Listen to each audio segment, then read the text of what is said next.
5 months in, 2025 has been a year of tremendous change and one of markers and milestones for me. I believe it's been the defining year of my life up to this point. One figure I use to mark my progress as a person is my Team Fortress 2, and especially Pyro, playtime, weirdly enough. I've stuck to Pyro devoutly since before Jungle Inferno.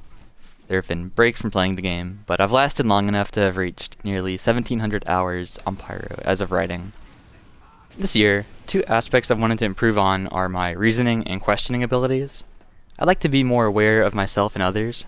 I can't be the one to say I am a better individual in these metrics, or not, but I believe I can be the one to say that I definitely do draw more enjoyment from self-reflection via journaling and reading.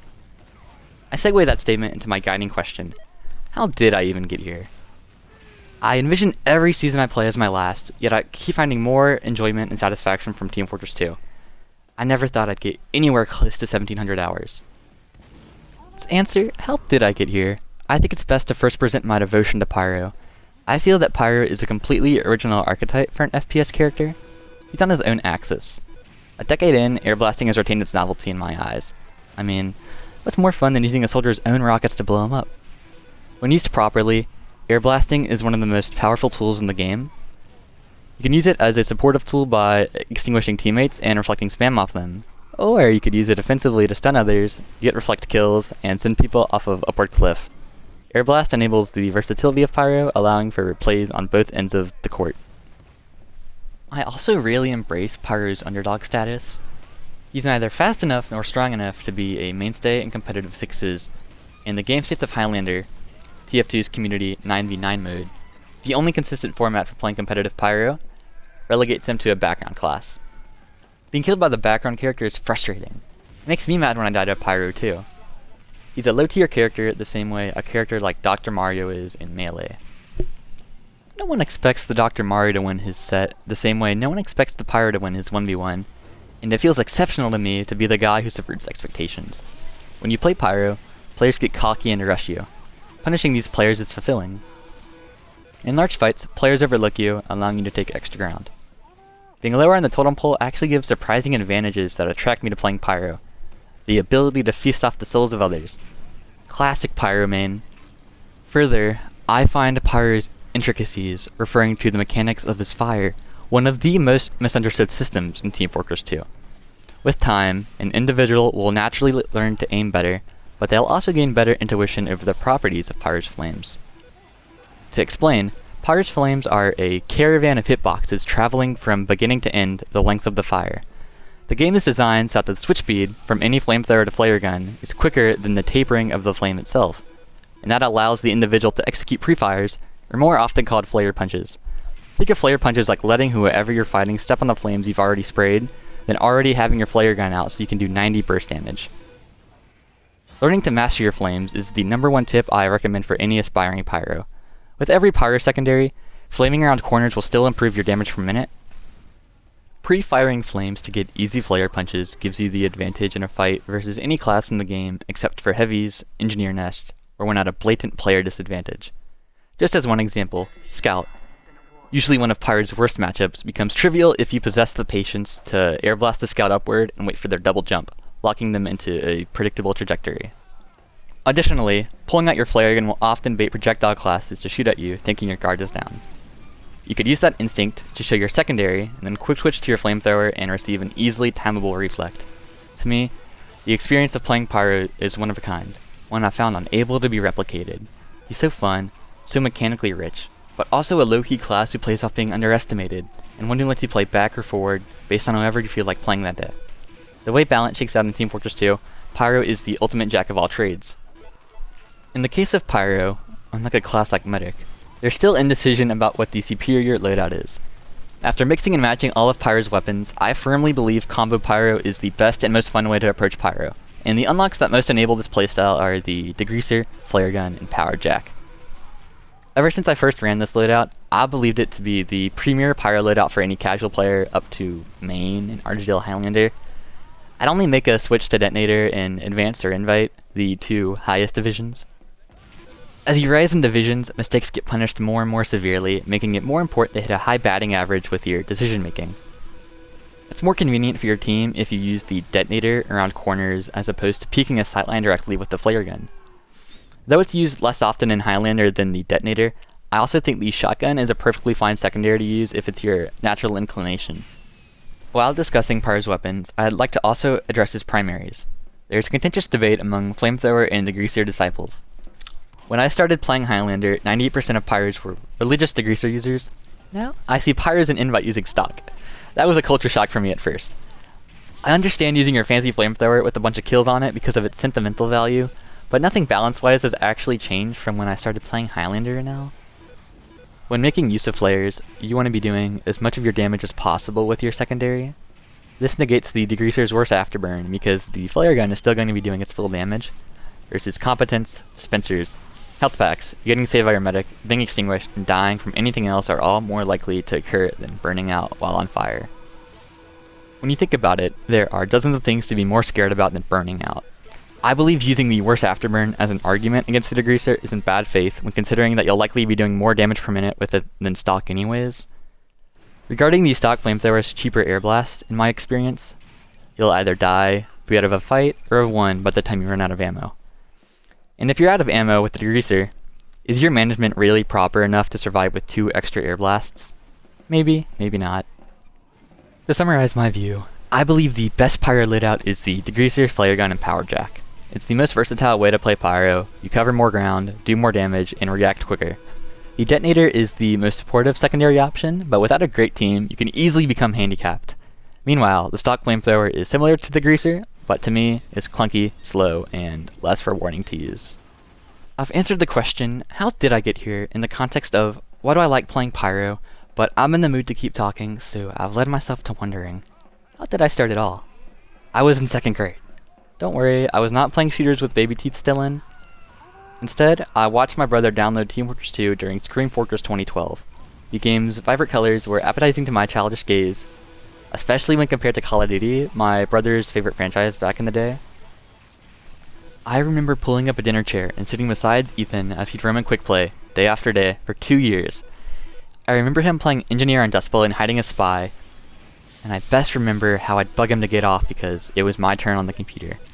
I never played myself until the end of the line update, and soon after I made my own Steam account and downloaded TF2.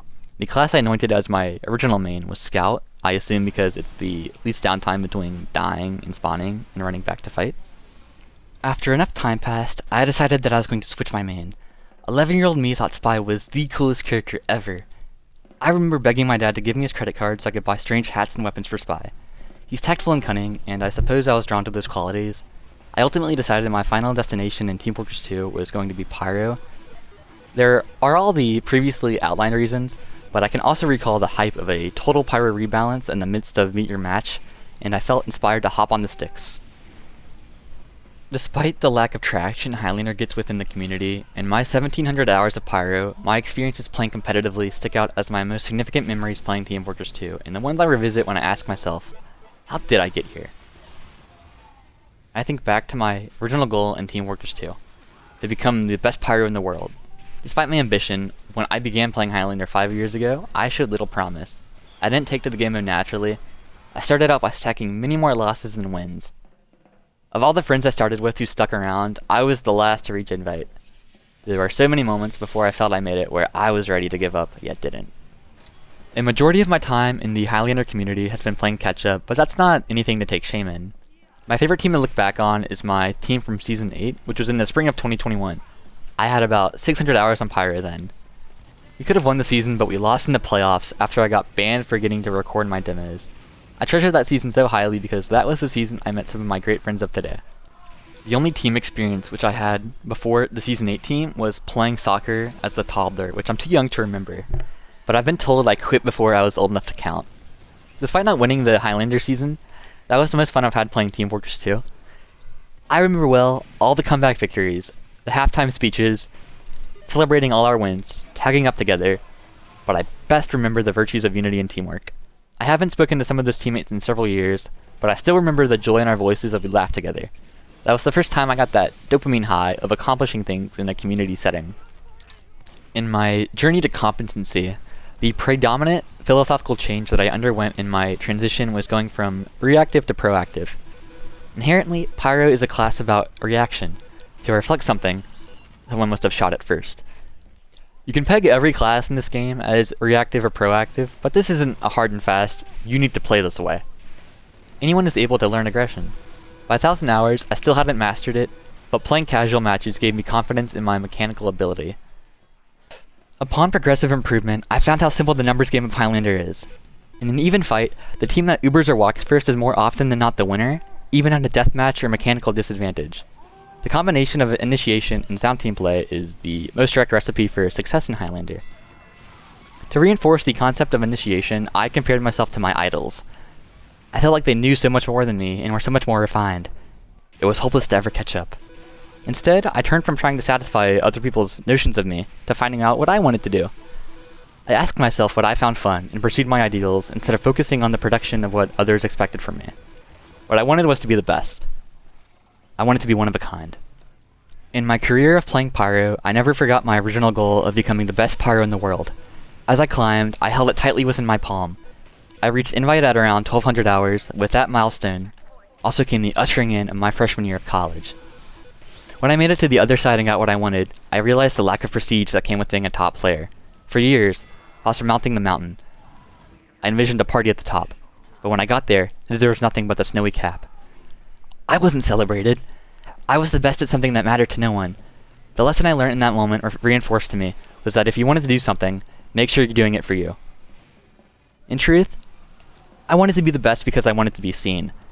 I wanted to feel respected. If you want respect, let it come from inside you, not from external validation. That's all I really wanted. External validation. It's always fleeting, or in my case, never came. In turn, I want to pose the question to the viewer. How did you get here? Does playing Team Fortress 2 take you back to the warm days of childhood? Have you found a place within the community? Does the lore fascinate you? Or are you as obsessed with the mechanics as I am? In my case, it's more complicated than just childhood nostalgia or appreciation of the game. It's only when looking back at the whole picture do I begin to understand the extent I value this game. Team Fortress 2 has simultaneously taught me lessons, given me a valuable pool of friends, and made me feel seen. It has also been a source of pain and an addiction that's shifted my life. For better or worse, the fabric of Team Fortress 2 is tightly interwoven with my life. As a child, I was hyperactive, according to my elementary school classmates. In more accurate terms, I was petulant. But I was also a happy kid with no cares. Back then, the thing that would tide me over between monotonous days of school was the allure of the family computer, and all the games the internet could offer me. My parents both had to work, but it was okay because I had the computer. I still remember the scenes from the kitchen table, the green box of Christmas wrapping paper behind me, and the calendar which was just a hair too fuzzy for me to make out from the dining chair where I sat. Fast forwarding many years, when COVID hit during my freshman year of high school, what was originally an early spring break slowly morphed into a city under siege. The friendships that I had known withered away without any physical proximity, and their specters haunted me. In this extremely pivotal time of life, when where hearts are meant to be broken and mended, I observed my window and played Team Fortress 2. Writing about my life is so difficult because it's so average. My parents were both present and loved me, and I fought with but loved my brother. It's so mundane, but that's precisely what makes me want to write. I don't think I'm alone in this experience.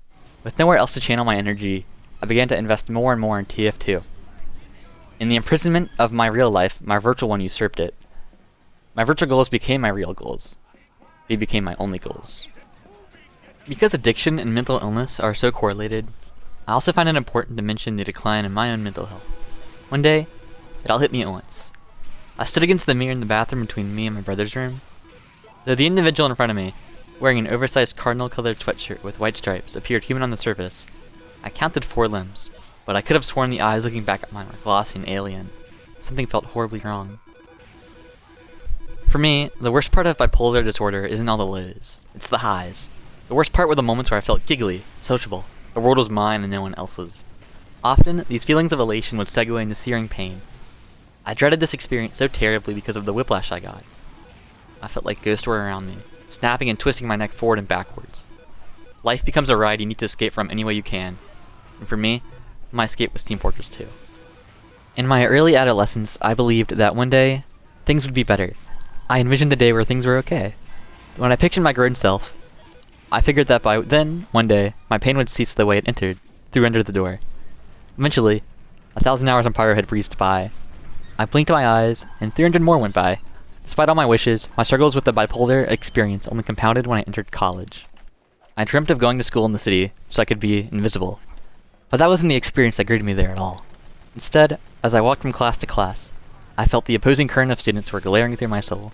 I felt like they knew my darkest secrets, the things I even hid from myself, and judged me horribly for things that in reality they could not have conceived of. There were thousands and thousands of them. In the dining halls, it was the same story. When I left my dorm to take a break from gaming, I habitually took my glasses off so that their stares retreated into the larger picture of their face. I felt split into billions of pieces from the stress of school, work, and attempting to coexist with myself. By my sophomore year, the cracks widened. Paradoxically, the climax of the storm came when I felt I had no more energy left to give. After my first series of exams went by, I decided it was no longer worth going to class. Within the week, notifications of all my zeros began to pour in. Days went by. Exams were scheduled and had, but I didn't care. I couldn't care. If I had brought myself to care, the pain would have been overwhelming. Instead, I spent a month in my room burning my savings on ordering food, sleeping in, and billing time on Team Fortress 2. Loyal besides me, TF2 was still there. It was all I had. The past 5 years had culminated to my lowest point. In my case, the cycle of addiction and mental illness was coming to a close. All there was left to tear apart the last shreds of my existing identity. When I withdrew from my courses, I had to confront my dual identities, one as a student and one as a pyro. All throughout my childhood, I was deemed fairly intelligent. Usually the second or third word people would call me was smart. Only in hindsight do I realize my identity was a facade. I wasn't a student, a pursuer of knowledge and an education truly. Others just saw me as someone who was good at school, and I adopted the label. Within my worlds, my identity was that of competence. But competence is relativistic. I was only competent in reference to something. I believe your identity needs to stand without context. It needs to stand on its own legs. As both a student and a pyro, I was only competent by comparing myself to others. Our identity needs to be a pillar, unwavering.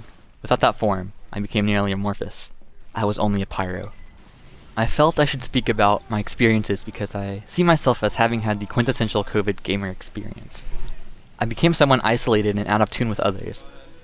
I think the natural response for a boy going through that event is to create walls between yourselves and others, especially when mental illness is involved in the mix.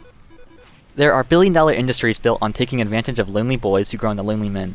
Worse still, this is a demographic that receives little to no sympathy from society, which creates further resentment, isolation, and pain. Now that I've gone further into my story, I'd now like to pose the question, what's the cure for loneliness?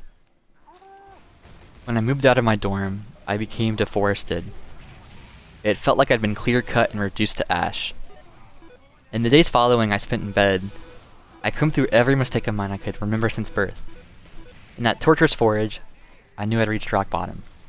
The only solace I could take was that I was certain about one thing. At least there was nowhere further left to fall. In the bottom of the well, I wondered what I was. I perceived myself to be non-existent. I was a living ghost. By perceiving myself in such a polar way, my ego shattered itself. In my interactions as a student, I needed everyone to think highly of me, to think of me as intelligent, because that was the food source of my identity. When the stream washed away, I was forced to confront myself with honesty and with vulnerability. Before I left campus for good, I messaged the user online because we had compatible music tastes. The night before leaving, I was crying in a stall when I got her reply after waiting for a week. 7 months later, she's my long-distance girlfriend and someone who's shaken me irrevocably. The lesson I wish to bestow upon the audience isn't that your problems go away when you get into a relationship. That's not true at all. Anything but. It's that we need to break down our walls. Instead of indulging yourself in a laser of hatred, whether aimed at yourself or at others, I urge others to take my solution. To peel yourself back, to show your layers, and to find solace in others. My identity is myself now. I don't need to yield to the arbitrary set of rules I used to give myself. I feel free. It's difficult to be vulnerable. It took me years to gather the necessary energy to do so please be kind to yourselves. This is the most important lesson. For me, vulnerability was self-forgiveness, self-compassion, honesty, and trust. I try my hardest to abide by these universally now. The real world's different. I work 2 jobs now, at a library and a gas station, and in both, I find kindness and love are met with equivalent reactions. My notions of the world are wrong. I'm so glad they were. If you're struggling, I want to tell you that there are always people who want to understand you. But you have to initiate it. Just put one foot forward. Please. I mentioned the pandemic as my personal inciting incident. Since then, I've moved in and out of 3 different dorms in 5 different houses. Friends have come, and gone again. A decade has gone by since I first played Team Fortress 2. That's over half of my life. In a way, it's the last vestige of my past. When I turned to my brother, he's now a married man. My parents are getting gray. Yet, TF2 is a time capsule, each update holding a piece of the past. It holds so many fond memories. In so many ways, I'm indebted to the game. For a long time, though, I felt ashamed to say this.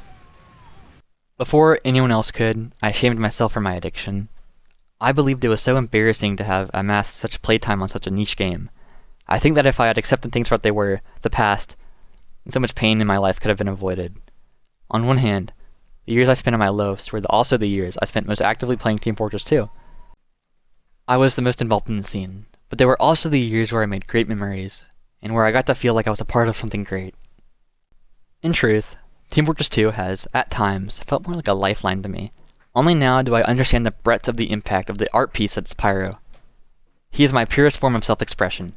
Naturally, I embrace the archetype of the underdog because that's the archetype that I embody. I feel understood playing Pyro. I feel seen and known, both by a player base that has given me a close bundle of friends, but by Pyro himself as well. I spent so much time wasting on Pyro, but if you asked, I would never say I regret it. I am who I am because of the choices I made. We all are. How did I get here, is the question I posed at the beginning of this video. How did I get to this place I once thought was Neverland? I'm working again, own a car, locked into meeting a lovely girl, and have school lined up neatly for the fall. It still feels too good to be true, so I don't take any of it for granted for a second.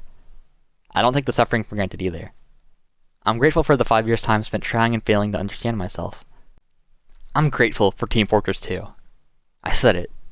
I'm grateful for Pyro too. He helped me find myself. 1,700 hours in, he's my mirror image. I feel I've learned so much. I've learned to persevere, to embrace myself, to love others, and especially to reflect.